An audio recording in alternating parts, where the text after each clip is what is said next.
La Smoke Free Class Competition è un concorso che noi facciamo nella nostra regione del Veneto da più di 20 anni. L'abbiamo importato dalla Finlandia ed è un concorso che viene fatto dai studenti delle scuola media e primo anno di superiori. E in questo concorso cosa succede? Chiediamo alla classe, tutta la classe, di prendere un impegno di rimanere libera dal fumo, smoke free appunto, per tutto l'anno scolastico, per cui un arco del tempo tipo 6 mesi. Ma chiaramente non è che noi vogliamo solo che loro rimangano liberi un anno scolastico, ma è un modo per farli conoscere un po' un po' di conoscenza su cosa succede, cosa vuol dire essere un fumatore o cosa vuol dire diventare un dipendente al fumo, quali sono tutte le implicazioni sia per la salute che anche ecologico e economico su questa tematica, e sperando che poi queste conoscenze che loro apprendono mano a mano durante l'anno, ma anche possono partecipare più volte negli altri anni scolastici, imparano proprio ad apprezzare di una vita ed essere libera dal fumo per tutta la vita. Allora, per i classi vincenti dello Smoke Free Class Competition, noi li invitiamo ogni anno al Palazzo Ferrofini, in presenza del Presidente del Consiglio regionale, che facciamo poi questa cerimonia di premiazione. Purtroppo quest'anno, a causa del Covid-19, non lo possiamo fare, allora abbiamo deciso di fare la premiazione via video, in più fare anche un video con tutto il materiale che è stato inviato a noi da parte degli studenti e delle classi che hanno partecipato al Smoke Free Class Competition. Vi ringrazio ragazzi tutti per il buon lavoro che avete fatto, per tutti i disegni che ci avete mandato, anche dei video. Lo metteremo insieme in questo video e così possiamo condividere con tutte le classi che hanno partecipato, oltre che anche con quelli che hanno vinto. Grazie molto.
studio abbiamo la nostra inviata Carisa Eleonora e la scienziata Bosco-Leonora Tirene, esperti in materia. Ma ora lasciamo la linea alla nostra inviata sul posto. Mi senti, Eleonora? Buongiorno a tutti, qui parla l'inviata del TG1, Carisa Eleonora. Siamo nella spiaggia di Sottomarina.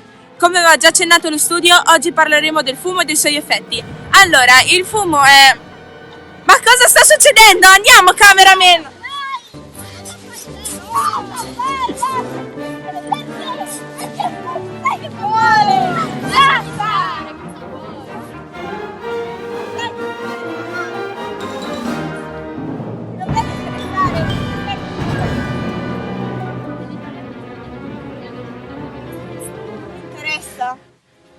Guarda che sbagli, non posso vederlo. Te la ridò certo, te la do subito. Per terra te la ridò! Ma cosa stai a fare? Era l'ultima sigaretta che avevo. E allora, meglio! Smetterai almeno. Forse mi sono resa conto che adesso ero schiava di quelle cose, di quelle robe. Andiamo dai, aiutare le altre persone. Signori, era tutto in diretta. Cosa ne pensate della passante? Ha avuto ragione o no? Ora linea allo studio! E ora, dopo l'evento live, lasciamo la linea alla scienziata Bosco-Leonora Tirene per il suo parere. Il fumo di tabacco è un aerosol micidiale di sostanze nocive, infatti ne contiene oltre 4.000. Il fumo contiene monossido di carbonio che si lega all'emoglobina, così si trasporta in ossigeno in tutto l'organismo. Fumare è molto pericoloso e comporta dei danni molto spesso permanenti. Può portare dei danni ai polmoni, malattie cardiovascolari o respiratorie, problemi di ingrossamento, problemi durante la gravidanza, problemi ai sensi del gusto e dell'olfatto, danni al sistema immunitario e altri problemi di questo tipo. Concludo con il dire che il fumo non serve a niente e comporta solo dei danni. Se non fumate, caramella!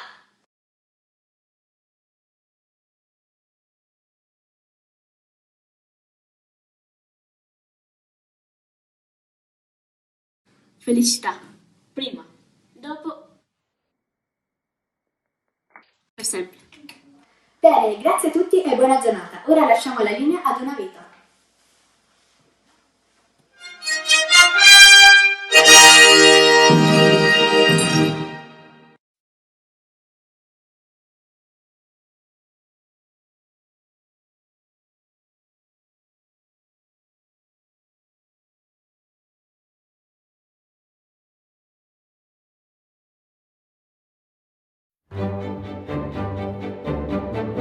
E per la cronaca non si